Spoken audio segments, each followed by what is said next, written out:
الله وبركاته. إن الحمد لله نحمده ونستعينه ونستغفره ونعوذ بالله من شرور أنفسنا ومن سيئات أعمالنا من يهده الله فلا مضل له ومن يضلله فلا هادي له ونشهد أن لا إله إلا الله وحده لا شريك له لا ضد له ولا ند له ولا مثله ولا مثال له ولا مثيل له ونشهد أن سيدنا وسندنا وحبيبنا وبشيرنا ونظيرنا ومحبوبنا ومعشوقنا ومقصودنا ومولانا محمدا عبده ورسوله أما بعد فقد قال الله تبارك وتعالى في كلامه المجيد وفي فرقانه الحميد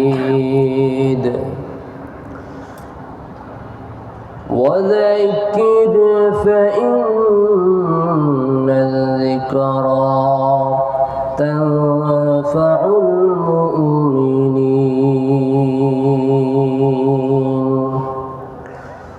وعن عبد الله بن مسعود رضي الله تعالى عنه قال سألت النبي صلى الله عليه وسلم أي الأعمال يحب الله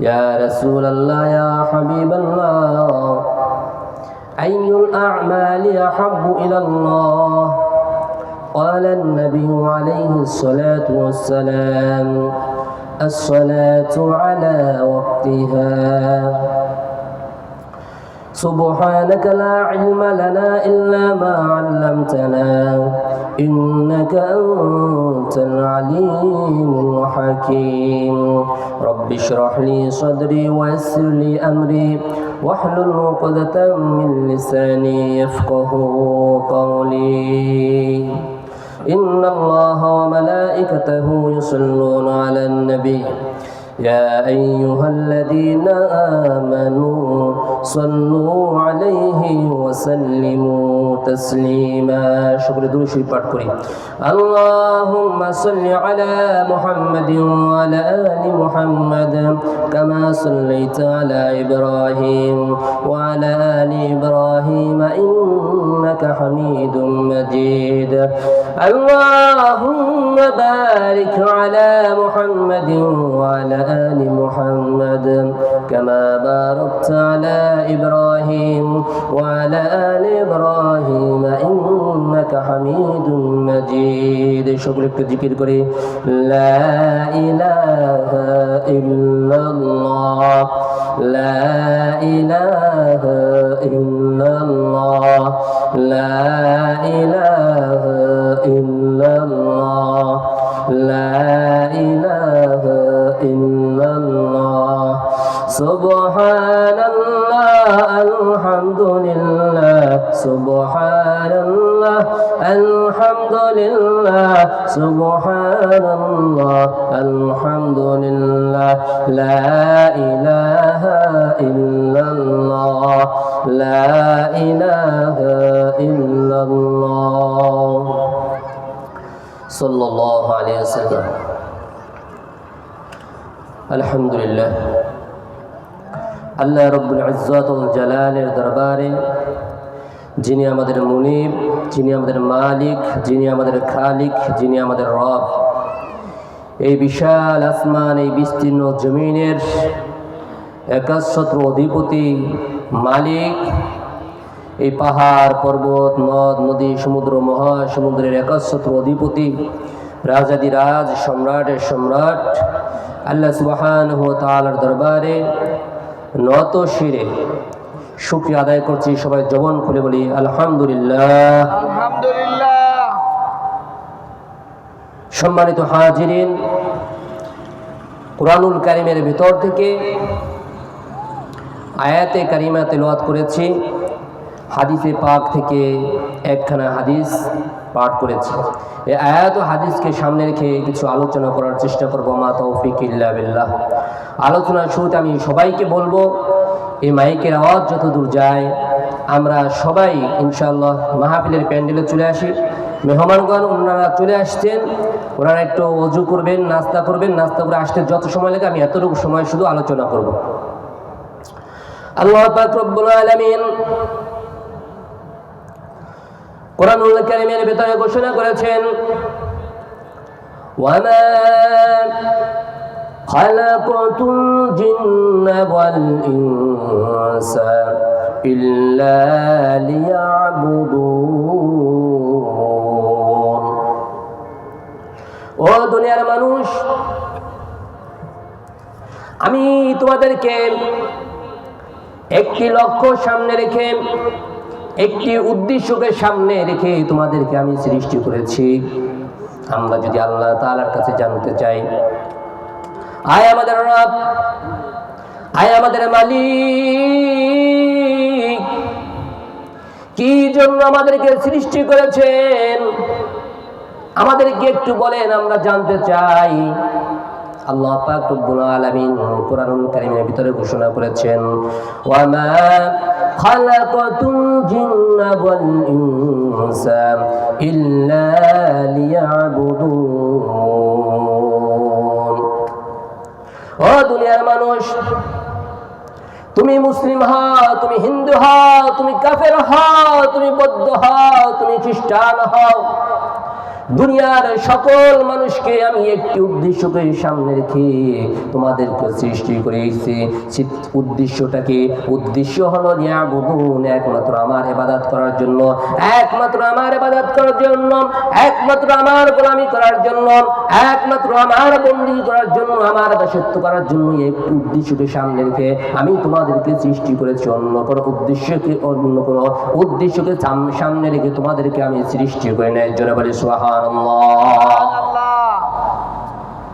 আল্লাহ পাক রব্বুল আলামিন মানুষকে সৃষ্টি করেছেন ইবাদত করার জন্য, আর ইবাদতের মাধ্যমে আল্লাহ পাক রব্বুল আলামিন মানব জাতির জীবনটাকে বড় চমৎকার ভাবে সাজিয়েছেন।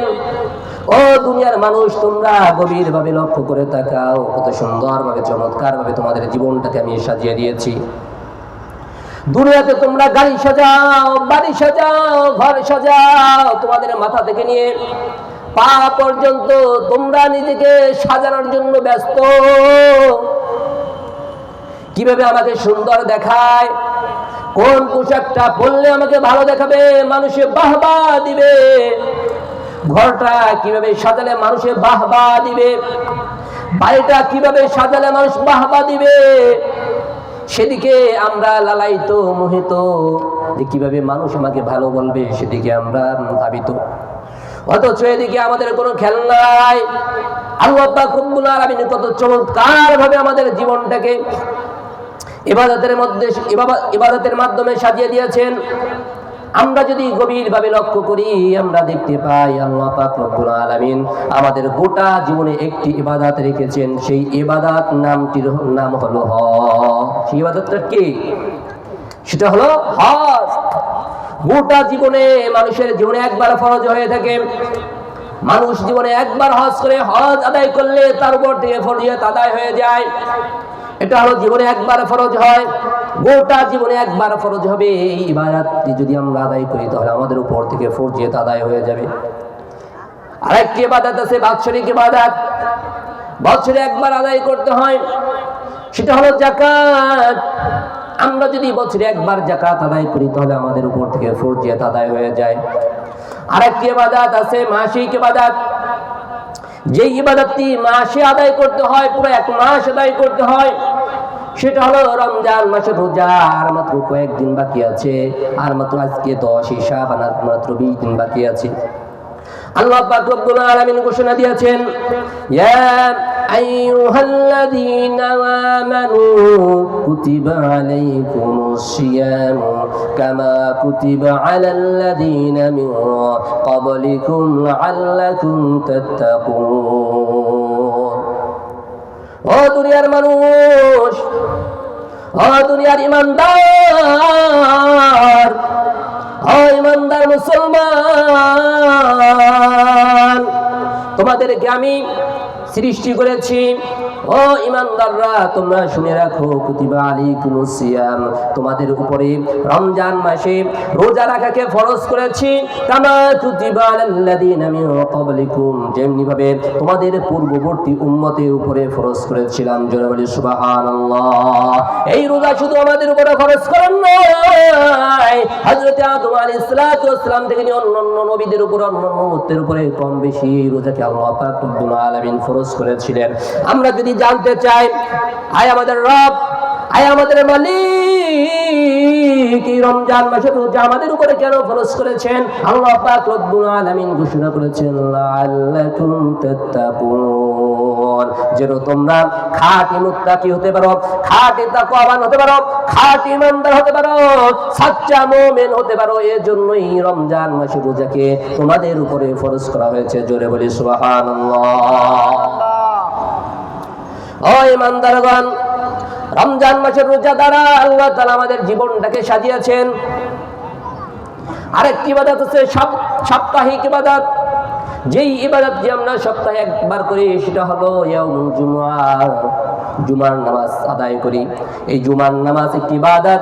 এই ইবাদতের মাধ্যমে আল্লাহ পাক রব্বুল আলামিন আমাদের জীবনটাকে সাজিয়েছেন। এটা হলো সাপ্তাহিক ইবাদত। আরেকটি ইবাদত আছে দৈনিক ইবাদত। দৈনিক যে ইবাদত, সেটা হলো 5 ওয়াক্ত নামাজ। দৈনিক 5 ওয়াক্ত নামাজের মাধ্যমে আল্লাহ পাক রব্বুল আলামিন আমাদের জীবনটাকে বড় চমৎকার ভাবে সাজিয়েছেন। জোরে বলি আল্লাহু আকবার। আল্লাহু আকবার। ও দুনিয়ার মুসলমান, গভীরভাবে লক্ষ্য করতে হবে, গোটা জীবনে একবার হজ ফরজ হয়, বাৎসরিক ভাবে একবার যাকাত ফরজ হয়, মাসে একবার রমজান মাসে রোজা ফরজ হয়, জুমার দিন সপ্তাহে একদিন জুমার নামাজ ফরজ হয়, আর দৈনিক 5 ওয়াক্ত নামাজ আল্লাহ পাক রব্বুল আলামিন আমাদের জীবনে ফরজ করে দিয়েছেন। জোরে বলি সুবহানাল্লাহ। সকালে ঘুম থেকে উঠে আমরা বলেন আল্লাহু আকবার, আল্লাহু আকবার। আপনি বলেন জোহরের সময়, আবার বান্দা তুমি ঘোষণা দাও, ও মুসলমান, আবার জোহরের সময় ঘোষণা দাও আল্লাহু আকবার, আল্লাহু আকবার। আবার আসরের সময় ঘোষণা দাও আল্লাহু আকবার, আল্লাহু আকবার। ঘোষণা দাও আল্লাহু আকবার, আল্লাহু আকবার। আবার মাগরিবের সময় তুমি ঘোষণা দাও আল্লাহু আকবার, আল্লাহু আকবার, আল্লাহু আকবার। আবার এশার সময় তুমি ঘোষণা দাও আল্লাহু আকবার, আল্লাহু আকবার, আল্লাহু আকবার। গোটা জীবন ব্যাপী শুধু ঘোষণা দাও আল্লাহ বড়, আল্লাহ বড়। দৈনিক আমরা 5 বার ঘোষণা দেই, মসজিদে গিয়ে পর্যন্ত শেষ নয়। ও দুনিয়ার মুসলমান, গভীরভাবে লক্ষ্য করতে হবে, এ পর্যন্তই শেষ নয়। দৈনিক 5 বার আমরা মসজিদে গিয়ে ঘোষণা দেই, অল্প কিছু মানুষ 1 কাতার 1.5 কাতার মুসল্লি হই। আল্লাহ তাআলা বলেন এ পর্যন্ত শেষ নয়, তোমরা এলাকার সকল মানুষ জুমার দিনে শুক্রবার মসজিদে গিয়ে তোমরা ঘোষণা দাও আল্লাহু আকবার, আল্লাহু আকবার, আল্লাহ বড়। আল্লাহ তাআলা বলেন এ পর্যন্তই শেষ নয়, তোমরা বছরে 2টা দিনে, 2 ঈদের দিনে 5টা 7টা 10টা মসজিদের মানুষ একত্রিত হয়ে তোমরা ঘোষণা দাও আল্লাহু আকবার, আল্লাহু আকবার। আল্লাহ তাআলা বলেন এ পর্যন্তই শেষ নয়, গোটা পৃথিবীর মানুষ বছরে একবার বাইতুল্লাহ গিয়ে হাজিরা দাও লাব্বাইক লাব্বাইক আল্লাহুম্মা লাব্বাইক। আল্লাহ আপনার দরবারে হাজির, আপনি হলেন রব। আল্লাহু আকবার, আল্লাহু আকবার। আপনি হলেন বড়। জোরে সরে বলি আল্লাহু আকবার। বড় চমৎকার ভাবে মানুষের জীবনটাকে আল্লাহ তাআলা সাজিয়ে দিয়েছেন, ইবাদতের মাধ্যমে সাজিয়েছেন। এজন্য আমরা গাড়ি সাজাই, বাড়ি সাজাই, সন্তানদেরকে সাজাই, আমাদের বডিটাকে আমরা সাজাই, অথচ ইবাদতের মাধ্যমে আমাদের জীবনটাকে আমরা সাজাইতেছি না। কথা কি বুঝে আসছে? কত সুন্দরভাবে আল্লাহ তাআলা সাজাইছেন। আমরা বাড়ি সাজাই কিনা, ঘর সাজাই কিনা, আমার মাথা থেকে নিয়ে পা পর্যন্ত দোকানে গিয়ে পোশাক কোনটা পরলে আমাকে ভালো দেখাবে সেদিকে আমরা খেয়াল করি, দাম যত হোক পছন্দ হইলে কিনে নিয়ে এসে। অথচ আল্লাহ তাআলা আমাদের জীবনটাকে ইবাদতের মাধ্যমে কত সুন্দরভাবে সাজিয়েছেন, অথচ সেই ইবাদতের প্রতি আমরা মনোযোগ দেই না। আমরা নামাজ পড়ি না, রোজা রাখি না, হজ করি না, যাকাত দেই না, তাহলে আমাদের জীবন সাজানো হবে? হবে না। আল্লাহ তাআলা যেভাবে সাজাই দিয়েছেন সেইভাবে সাজাতে হবে, সেইভাবে সাজালেই আমাদের জীবন সাজানো হবে। ও দুনিয়ার মুসলমান, আর ইবাদতের ভিতরে সব থেকে গুরুত্বপূর্ণ ইবাদত হলো নামাজ। ইবাদত, নামাজটা কত বড় গুরুত্বপূর্ণ। আল্লাহ পাক রব্বুল আলামিন কোরআনুল কারীমের ভিতরে একবার নয়, দুইবার নয়, 5 বার নয়, 10 বার নয়, 20 বার নয়, 50 বার নয়, 60 বার নয়, 70 বার নয়, 80 বার নয়, 82 বার নামাজের হুকুম করেছেন। জোরে বলি আল্লাহু আকবার। কতবার ঘোষণা করেছেন? 82 বার আল্লাহ পাক রব্বুল আলামিন নামাজের কথা কোরআনুল কারীমের ভিতরে ঘোষণা দিয়েছেন। ও দুনিয়ার মুসলমান, তোমরা নামাজ কায়েম করো, তোমরা নামাজ আদায় করো, তোমরা নামাজ প্রতিষ্ঠা করো। আল্লাহর নবীকে প্রশ্ন করা হলো, সাইয়্যিদু নবী সাল্লাল্লাহু আলাইহি ওয়াসাল্লাম, ইয়া রাসূলুল্লাহ, ইয়া হাবিবাল্লাহ, আইয়ুল আমালি আহাব্বু ইলাল্লাহ? আল্লাহ সুবহানাহু ওয়া তাআলার কাছে সবথেকে গুরুত্বপূর্ণ, সবথেকে পছন্দনীয়, সবথেকে প্রিয় আমল কোনটি? আল্লাহর নবী, বিশ্ব নবী, রাহমাতুল লিল আলামিন তার উম্মতদেরকে জানিয়ে দিলেন, ও আমার সাহাবীরা, তোমরা শুনে দেখো, আল্লাহ পাক রব্বুল আলামিনের কাছে সবথেকে পছন্দনীয়, সবথেকে গুরুত্বপূর্ণ ইবাদত হলো as-সালাতু আলা ওয়াক্তিহা, নির্ধারিত সময়ে নামাজ আদায় করা। এই আমলটি আল্লাহ পাক রব্বুল আলামিনের কাছে সবথেকে পছন্দনীয় এবং সবথেকে প্রিয়। জোরে বলি সুবহানাল্লাহ। সবথেকে পছন্দনীয় আমল কোনটা? সালাত, নামাজ। এটা হলো আল্লাহ তাআলার কাছে সবথেকে প্রিয়, সবথেকে গুরুত্বপূর্ণ এবং পছন্দনীয় আমল হলো সালাত, নামাজ। এই নামাজ এটা ফারসি শব্দ। নামাজের একটি অর্থ হলো মুতাওয়াজ্জিহ হওয়া, কারো দিকে মুখ ঘুরানো, কারো দিকে মুখ ফিরানো। ইব্রাহিম আলাইহিস সালাম ঘোষণা করেছেন, ইন্নী ওয়াজ্জাহতু ওয়াজহিয়া লিল্লাযী ফাতারাস সামাওয়াতি ওয়াল আরদা হানিফান ওয়া মা আনা মিনাল মুশরিকিন। আল্লাহ তাআলা, নিশ্চয়ই আমি এই বিশাল আসমান, এই বিস্তীর্ণ জমিন, এই নবমণ্ডল ভূমণ্ডলের রব যিনি, মালিক যিনি, সৃষ্টিকর্তা যিনি, একচ্ছত্র অধিপতি যিনি, যিনি রাজাদিরাজ, মালিকের মালিক, বাদশার বাদশাহ, সেই রবের দিকে আমি আমার মুখকে ঘুরিয়ে নিলাম, সেই মালিকের দিকে আমি আমার মুখ ফিরালাম। জোরে বলি সুবহানাল্লাহ। এটা হলো নামাজের একটি অর্থ। নামাজের আরেকটি অর্থ হলো নিকটবর্তী হওয়া, নিকটবর্তী থেকে আরো নিকটবর্তী হওয়া। আকরাবু মা ইয়াকুনুল আবদু মির রাব্বিহি ওয়া হুয়া সাজিদ। সাহাবায়ে কেরাম প্রশ্ন করলেন, ইয়া রাসূলুল্লাহ, ইয়া হাবিবাল্লাহ, বান্দা কখন কোন সময় আল্লাহ তাআলার কাছে আল্লাহ তাআলার কাছাকাছি চলে যায়, আল্লাহ তাআলার নিকটবর্তী হয়ে যায়? আল্লাহর নবী, বিশ্ব নবী জনাব মুহাম্মদ রাসূলুল্লাহ সাল্লাল্লাহু আলাইহি ওয়াসাল্লাম ঘোষণা করেছেন, বান্দা যখন সিজদা দেয় তখন আল্লাহ তাআলার কাছাকাছি চলে যায়, নিকটবর্তী হয়ে যায়। বান্দার মাঝে আর আল্লাহর মাঝে কোনো পার্থক্য থাকে না, কোনো হিজাব থাকে না। জোরে বলি সুবহানাল্লাহ। আমরা কার নিকটবর্তী হতে চাই? আল্লাহর নিকটবর্তী হতে চাই। আল্লাহ পাক রব্বুল আলামিন ঘোষণা করেছেন, বান্দা যদি তুমি নিকটবর্তী হতে চাও, যদি আমার কাছাকাছি আসতে চাও, আমাকে যদি পাইতে চাও, ওয়াসজুদু ওয়াকতারিব, আল্লাহ তাআলা ঘোষণা করেন, তোমরা সিজদা দাও আর সিজদার মাধ্যমে আমার নিকটবর্তী হয়ে যাও। জোরে বলি সুবহানাল্লাহ। সিজদা দিলেই নিকটবর্তী হতে হবে কার? চিৎকার তো বলেন, কার নিকটবর্তী হয়ে যাবে? আমরা কি আল্লাহ তাআলাকে পেতে চাই? ইনশাআল্লাহ আল্লাহ তাআলাকে পেতে চাই কিনা?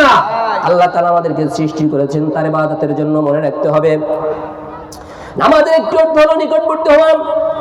আর নামাজের নামাজ এটা তো মূলত ফার্সি ভাষা, আর নামাজের আরবি হলো সালাত। সালাত এটা কোরআনুল কারীমের ভাষা, আরবি ভাষা। এই সালাতের কয়েকটি অর্থ হতে পারে। আল্লাহ পাক রব্বুল আলামিন কুরআনুল কারীমের ভিতরে ঘোষণা করেছেন, ইন্নাল্লাহা ওয়া মালাইকাতাহু ইউসাল্লুনা আলান নবী। আল্লাহ তাআলা ঘোষণা করেন, ইন্নাল্লাহা ওয়া মালাইকাতাহু ইউসাল্লুনা আলান নবী, নিশ্চয়ই আল্লাহ তাআলা আল্লাহর নবীর উপরে রহমত বর্ষণ করেন। তখন সালাতের অর্থ হবে রহমত। ওয়া মালাইকাতুহু ইউসাল্লুনা আলান নবী, আর এই সালাতকে যখন ফেরেশতার দিকে সম্পৃক্ত করা হবে তখন এই সালাতের অর্থ হবে ইস্তিগফার। ফেরেশতারা আল্লাহর নবীর প্রতি ইস্তিগফার পাঠ করেন। ইয়া আইয়ুহাল্লাযীনা আমানু সাল্লু আলাইহি ওয়া সাল্লিমু তাসলিমা। ও মুসলমান, ইমানদার মুসলমান, আল্লাহ নবীর প্রতি রহমত বর্ষণ করেন, ফেরেশতারা নবীর প্রতি ইস্তিগফার পাঠ করেন। ও দুনিয়ার মানুষ, তোমরা বাদ থাকবে কেন? হয় ইমানদার মুসলমান, তোমরা বাদ থাকবে কেন? তোমরা তোমার নবীর প্রতি দুরূদ পাঠ করো, নবীর প্রতি বেশি বেশি দুরূদ পাঠ করো। আমরা যদি প্রশ্ন করি নবীর প্রতি দুরূদ পাঠ করলে কি লাভ হবে, আল্লাহর নবী বিশ্ব নবী রাহমাতুল লিল আলামিন ঘোষণা করেছেন, মান সাল্লা আলাইয়া ওয়াহিদাতান সাল্লাল্লাহু আলাইহি আশরা। আল্লাহর নবী বিশ্ব নবী রাহমাতুল লিল আলামিন ঘোষণা করেছেন, যে আমার উম্মত আমার প্রতি একবার দুরূদ পাঠ করবে, ওই আমার উম্মতের উপরে আল্লাহ পাক রব্বুল আলামিন 10টি রহমত বর্ষণ করে দিবেন। জোরে বলে সুবহানাল্লাহ। সাল্লাল্লাহু আলাইহি সাল্লাম সবথেকে ছোট দুরূদ হলো সাল্লাল্লাহু আলাইহি সাল্লাম, যে কোনো সময় সব সময় পড়া যায়। এটা হলো সালাতের আরেকটি অর্থ, দুরূদ। আল্লাহর নবী বিশ্ব নবী রাহমাতুল লিল আলামিন তিনি ঘোষণা করেছেন আমাদের প্রতি আমরা যেন নামাজ আদায় করি, সাথে সাথে আমাদের সন্তানদেরকেও যেন আমরা নামাজের আদেশ করি। আল্লাহ পাক রব্বুল আলামিন নবীকে আদেশ করেছেন, মুরু ওয়া আমুর আহলাকা বিস-সালাতি ওয়াসতাবির আলাইহা। ও নবী, আপনি নামাজ আদায় করুন, সাথে সাথে আপনার যারা অধীনস্থ আছে তাদেরকেও আপনি নামাজের আদেশ করুন। এই নামাজ শুধু আমাদের উপরে ফরজ ছিল নয়, পূর্ববর্তী অন্যান্য নবী এবং উম্মতের উপর আল্লাহ পাক রব্বুল আলামিন এই নামাজকে ফরজ করেছিলেন। হযরত আদম আলাইহিস সালামের উপরও নামাজ ফরজ ছিল।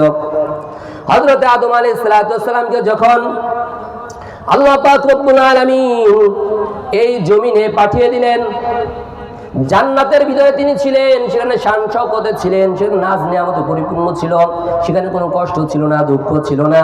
তিনি যখন দুনিয়াতে আগমন করলেন, আস্তে আস্তে গভীর অন্ধকার হয়ে গেল। অন্ধকারে তিনি ভয় পেয়ে গেলেন, আল্লাহ তাআলার কাছে তওবা করলেন, রব্বানা যালামনা আনফুসানা ওয়া ইল্লাম তাগফির লানা ওয়া তারহামনা লানাকুনান্না মিনাল খাসিরিন।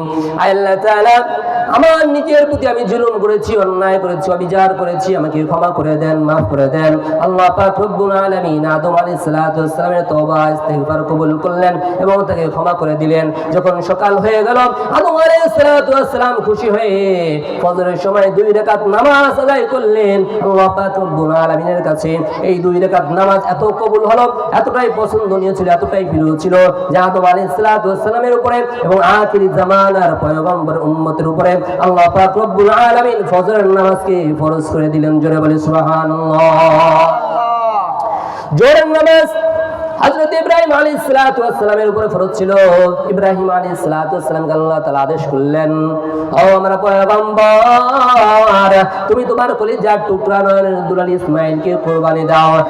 ইব্রাহিম আলাইহিস সালাম ইসমাঈলকে নিয়ে মিনার প্রান্তরে চলে গেলেন, গিয়ে কুরবানি দেওয়ার জন্য ছুরি চালালেন। ইসমাঈলের গলা তো আর কাটে না, অনেক কষ্ট করলেন কিন্তু তারপরেও গলা কাটে না। হঠাৎ করে তিনি চোখ মেলে দেখে যে একটি দুম্বা কুরবানি হয়ে গেছে। আল্লাহ পাক রব্বুল আলামিন ইব্রাহিমকে ডাক দিলেন, ওয়া নাদাইনাহু ইয়া ইব্রাহিম قد صدقت الرؤيا إنا كذلك نجزي المحسنين ও ইব্রাহিম তোমাকে যে আমি পরীক্ষা নিয়েছি তুমি পরীক্ষায় উত্তীর্ণ হয়েছো তুমি পাশ করেছো আল্লাহ পাক রব্বুল আলামিনের এই ঘোষণা শুনে ইব্রাহিম আলাইহিস সালাতু ওয়াস সালাম খুশি হয়ে জোরে সোরে 4 রাকাত নামাজ আদায় করলেন আল্লাহ তাআলার সেই নামাজটা এতটাই পছন্দনীয় ছিল এতটাই প্রিয় ছিল আল্লাহ পাক রব্বুল আলামিন ইব্রাহিম আলাইহিস সালাতু ওয়াস সালামের উপরে এবং আখিরি জামানার উম্মতদের উপরে আল্লাহ পাক রব্বুল আলামিন এই যোহরের নামাজকে ফরজ করে দিলেন জোরে বলি সুবহানাল্লাহ আসরের নামাজ হযরত ইয়াকুব আলাইহিস সালাতু ওয়াস সালামের উপরে ফরজ ছিল ইয়াকুব আলাইহিস সালাতু ওয়াস সালাম ইউসুফ আলাইহিস সালাতু ওয়াস সালামকে হারিয়ে তিনি কষ্টে দুঃখে পেরেশানিতে কাঁদতে কাঁদতে চার চক্ষু মোবারক সাদা হয়ে গিয়েছিল তিনি তার চক্ষু অন্ধ হয়ে গিয়েছিল তিনি অন্ধ হয়ে গিয়েছিলেন না একটা সময় যখন হঠাৎ করে অনেক বছর পরে ইউসুফ আলাইহিস সালাতু ওয়াস সালামের সংবাদ পেলেন ইউসুফ আলাইহিস সালাতু ওয়াস সালামের সংবাদ পাওয়ার পরে তিনি আসরের সময় 4 রাকাত নামাজ আদায় করেছিলেন এই নামাজটা আল্লাহ পাক রব্বুল আলামিনের কাছে এতটাই গুরুত্বপূর্ণ ছিল এতটাই পছন্দনীয় ছিল এতটাই প্রিয় ছিল আল্লাহ পাক রব্বুল আলামিন এই নামাজটি ইয়াকুব আলাইহিস সালাতু ওয়াস সালাম এবং আখির জামানার উম্মতদের উপরে আল্লাহ পাক রব্বুল আলামিন এই আসরের নামাজকে ফরজ করে দিলেন জোরে বলে সুবহানাল্লাহ মাগরিবের নামাজ হযরতে দাউদ আলাইহিস সালাতু ওয়াস সালামের উপরে ফরজ ছিল ঈশার নামাজ হযরতে ইউনূস আলাইহিস সালাতু ওয়াস সালামের উপরে ফরজ ছিল অন্যান্য নবীদের উপরেও কম বেশি নামাজ ফরজ ছিল হযরত ঈসা আলাইহিস সালাতু ওয়াস সালামের উপরে নামাজ ফরজ ছিল এই আয়াতটা জেনে দেয় আলাম ইন্নী আবদুল্লাহ আতানিয়াল কিতাবা ওয়াজআলানি মুবারাকান আইনামা কুনতু ওয়াসানি বিসসালাতি ওয়াজ যাকাহ ঈসা আলাইহিস সালাতু ওয়াস সালাম ঘোষণা করেছেন আমি হলাম আল্লাহ তাআলার বান্দা আমি হলাম নবী আমাকে আল্লাহ পাক রব্বুল আলামিন নামাজের আদেশ করেছেন এবং যাকাত দেওয়ার প্রতি আদেশ করেছেন জোরে বলি সুবহানাল্লাহ মুমিনদের বৈশিষ্ট্য হলো নামাজ আদায় করা আল্লাহ পাক রব্বুল আলামিন ঘোষণা করেছেন قد أفلح المؤمنون মুমিনরা হলো সফল কাম মুমিন কারা আল্লাহ তাআলা ঘোষণা করেছেন আল্লাযীনা ফি সালাতিহিম খাশিউন যারা বিনয়ের সাথে যারা নম্রভাবে ভদ্রভাবে যেভাবে দাঁড়ালে আল্লাহ খুশি হয় সেইভাবে মসজিদে গিয়ে দাঁড়ায় আল্লাহ তাআলার সামনে দাঁড়ায় যেইভাবে রুকু করলে আল্লাহ তাআলা খুশি হন সেইভাবে রুকু করে যেইভাবে সিজদা করলে আল্লাহ তাআলা খুশি হন সেইভাবে সিজদা করে এইভাবে অত্যন্ত গুরুত্ব সহকারে একমাত্র আল্লাহ তাআলাকে রাজি খুশি করার জন্য নামাজ আদায় করে ওই বান্দাকে আল্লাহ পাক রব্বুল আলামিন ঘোষণা করেছেন قد أفلح المؤمنون তারাই হলো মুমিন আর ওই সকল মুমিন না সফল কাম জোরে বলি সুবহানাল্লাহ আর মুমিনদের জন্য কি পুরস্কার রয়েছে আল্লাহ তাআলা ঘোষণা করেন আল্লাযীনা ইয়ারিসুনাল ফিরদাউসা হুম ফিহা খালিদুন আর ওই সকল মুমিনদের জন্য রয়েছে জান্নাতুল ফিরদাউস আমরা জান্নাতে যেতে চাই কিনা জান্নাতে যেতে চাই কে কে হাত জায়গা দেখে নারে তাকবীর নারে তাকবীর আল্লাহ পাক রব্বুল আলামিন আমাদের সবাইকে আল্লাহ তাআলার হুকুম পালন করে জান্নাতি মানুষ হিসেবে এই দুনিয়া থেকে আখিরাতের জগতে পরপারে যাওয়ার তৌফিক দান করেন সবাই বলি আমিন আমরা যখন গুরুত্ব সহকারে নামাজ আদায় করব অত্যন্ত নম্রভাবে ভদ্রভাবে নামাজ আদায় করব এই নামাজটা যখন আল্লাহ তাআলার দরবারে যাবে যাওয়ার সময় নামাজ আমাদের জন্য দোয়া করবে আয় আল্লাহ তাআলা এই বান্দা যেমনি ভাবে আমাকে হেফাজত করেছেন আমার প্রতি কোনো অবহেলা করে নাই আমাকে অত্যন্ত যত্ন সহকারে আদায় করেছে আপনি ঠিক তেমনি ভাবে আপনার এই বান্দাকে হেফাজত করবেন ঠিক তেমনি ভাবে গুরুত্ব সহকারে এই বান্দার হেফাজত করবেন জোরে বলি সুবহানাল্লাহ আর যেই বান্দা গুরুত্ব সহকারে নামাজ আদায় করবে না নামাজের হেফাজত করবে না নামাজ তো পড়বেই না আরো যদি পড়ে অত্যন্ত অবহেলার সাথে পড়ে এই বান্দা যখন এইভাবে নামাজ আদায় করবে তখন এই নামাজগুলো আল্লাহ তাআলার দরবারে বদদোয়া করতে করতে যায়, আল্লাহ আপনার এই বান্দা যেমনি ভাবে আমাকে নষ্ট করেছে, ধ্বংস করেছে, অবহেলা করেছে, ঠিক তেমনি ভাবে আপনার এই বান্দাকে ধ্বংস করে দেন। জোরে বলি নাউজুবিল্লাহ। এই নামাজ আমাদেরকে আদায় করতে হবে, সাথে সাথে আমাদের সন্তানদেরকেও নামাজের আদেশ করতে হবে।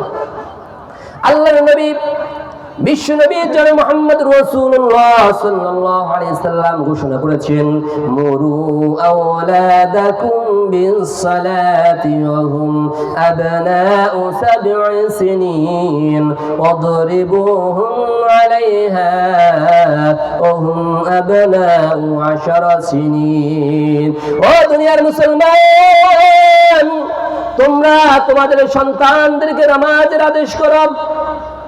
যখন তোমাদের সন্তানদের বয়স 7 বছর হয়ে যায়, 7 বছর উপনীত হয়, তখন তাদেরকে নামাজের আদেশ করো। কয় বছর হলে নামাজের আদেশ করতে হবে? 7 বছর। 7 বছর হলে সন্তানদেরকে নামাজের আদেশ করতে হবে। আর যখন 10 বছর বয়স উপনীত হয়ে যায়, তাদেরকে নামাজ পড়ার জন্য, নামাজ আদায়ের জন্য কঠোরতা করতে হবে, শাস্তি দিতে হবে। যদি নামাজ আদায় না করে তাদেরকে শাস্তি দিতে হবে। একদিন আমার সন্তান স্কুলে না গেলে রাগ হয়, পড়তে না বসলে রাগ হয়, কিন্তু আমার সন্তানটা যদি নামাজ না পড়ে আমার মনে কোনো দুঃখ লাগে না, কোনো ব্যথা লাগে না। কোনো ব্যথা লাগে? কোনো ব্যথা লাগে না, কোনো কষ্ট লাগে না। কিন্তু আমার সন্তানটা যদি একদিন স্কুলে না যায়, তাকে আমরা কড়া শাসন করি। এই সন্তান যে নামাজ আদায় না করে, এই নামাজ আদায় না করার কারণে কাল কিয়ামতের ময়দানে এই সন্তান আগে আমাকে জাহান্নামে নিক্ষেপ করবে, এরপরে এই সন্তান জাহান্নামে যাবে। জোরে বলেন নাউজুবিল্লাহ। সন্তানকে নামাজের আদেশ করাতে হবে, নামাজের আদেশ করতে হবে। সন্তান যেন অবশ্যই অবশ্যই নামাজ আদায় করে। হযরত ইব্রাহিম আলাইহিস সালাতু ওয়াস সালাম আল্লাহ তাআলার কাছে দোয়া করেছেন, রাব্বি জাআলনি মুকিমাস সালাতি ওয়া মিন যুররিয়াতি। আল্লাহ তাআলা আমাকে এবং আমার সন্তানদেরকে নামাজ কায়েমকারীদের অন্তর্ভুক্ত করে দেন। জোরে বলি আল্লাহুম্মা আমিন। নিজে নামাজ আদায় করতে হবে, নামাজ প্রতিষ্ঠা করতে হবে এবং আল্লাহ তাআলার কাছে দোয়া করতে হবে, আল্লাহ আপনি আমাকে নামাজ কায়েমকারীদের অন্তর্ভুক্ত করে দেন, সাথে সাথে আমার সন্তানদেরকেও নামাজ কায়েমকারীদের অন্তর্ভুক্ত করে দেন। দোয়া করব তো আমরা? অবশ্যই দোয়া করতে হবে। আল্লাহ তাআলার কাছে দোয়া করতে হবে। ইব্রাহিম আলাইহিস সালাম যেমনি দোয়া করেছেন, ঠিক তেমনি ভাবে আমাদের জন্য দায়িত্ব, কর্তব্য, আমরা আমাদের সন্তানদের জন্য বেশি বেশি দোয়া করব। দোয়া করলে কি লাভ হবে? এই দুনিয়া আমরা কেউ বেঁচে থাকবো না, সবাই এই দুনিয়া থেকে চলে যাব।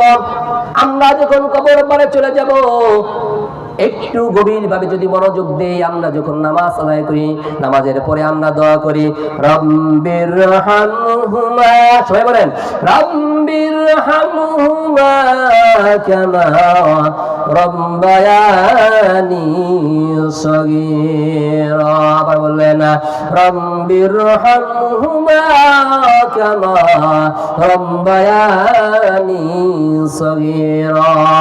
ও দুনিয়ার মুসলমান, যেমনি ভাবে আমরা আমাদের মাতা পিতার জন্য দোয়া করি, যখন এই দুনিয়া থেকে আমরা চিরবিদায় নিয়ে চলে যাব, আমার সন্তান যদি নামাজি হয়, আমার সন্তান যদি নেককার হয়, আমার সন্তান যদি পরেজগার হয়, মুত্তাকি হয়, সে নামাজে পড়বে আর সে যায় নামাজে দাঁড়িয়ে দু চোখের পানি ছেড়ে দিয়ে মাতা পিতার জন্য দোয়া করবে না, আল্লাহ যেমনি ভাবে আমার মাতা পিতা আমাকে অত্যন্ত আদর স্নেহ করে, মায়া করে, লালন পালন করে, আয় আল্লাহ তাআলা তারা আমার জন্য সবকিছু, গাড়ি বাড়ি, টাকা পয়সা, ধন সম্পদ রেখে আজকে গহীন কবরে মাটির নিচে শুয়েছে, আল্লাহ তারা না খেয়ে আমাকে খাওয়াইছে, তারা না ঘুম আমাকে ঘুম পড়ানোর ব্যবস্থা করছে। আজকে ওই গহীন কবরে কি অবস্থা আছে রে মাওলা, দয়া করে মেহেরবানি করে আমার মাতা পিতা গুলোকে ক্ষমা করে দাও। জোরে বলি আল্লাহুম্মা আমিন।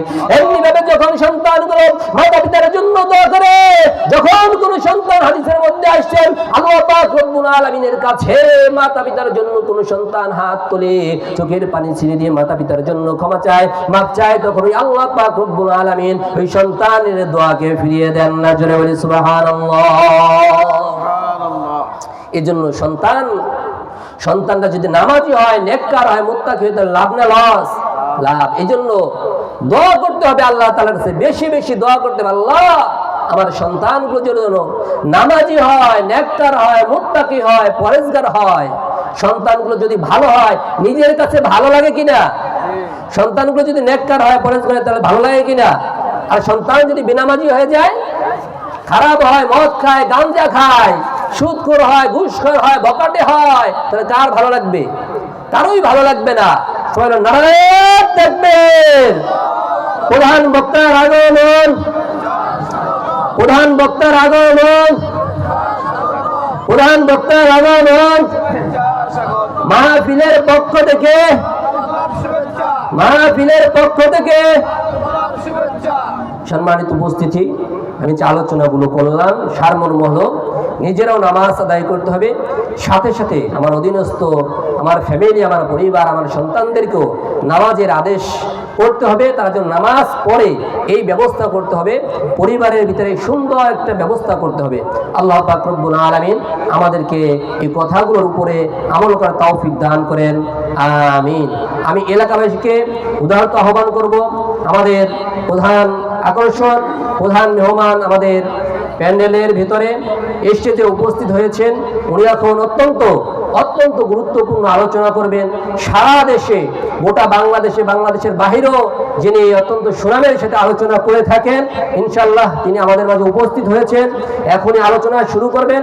আমি গোটা এলাকার সকল মুসলমান ভাইদেরকে উদাহরণ আহ্বান করব, মা বোনদেরকে আহ্বান করব, আমরা সবাই মাহফিলে চলে আসি, মাহফিলে অংশগ্রহণ করি। আল্লাহ পাক রব্বুল আলামিন আমাদেরকে তৌফিক দান করেন। আখির দাওয়ানা আলহামদুলিল্লাহি রাব্বিল আলামিন। আলহামদুলিল্লাহ, জাযাকাল্লাহু খায়রান। আমাদের নলপাথর কেন্দ্রীয় জামে মসজিদের সম্মানিত স্বনামধন্য ইমাম ও খতিব জনাব হযরত মাওলানা মুফতি জসিমউদ্দিন সাহেবকে আল্লাহ তাআলা ওনাকে এবং ওনার কণ্ঠের দ্বারা, ওনার ইলমের দ্বারা সারা জগৎ যেন উপকৃত হতে পারে, আমরা সকলেই দোয়া করি। আল্লাহুম্মা আমিন। সম্মানিত এলাকাবাসী, আজকে ভারাক্রান্তের সাথে বলতে হচ্ছে, একজন পরিচিত ব্যক্তি জনাব আজহার কাকা আমাদের থেকে বিদায় নিয়ে চলে গেছে।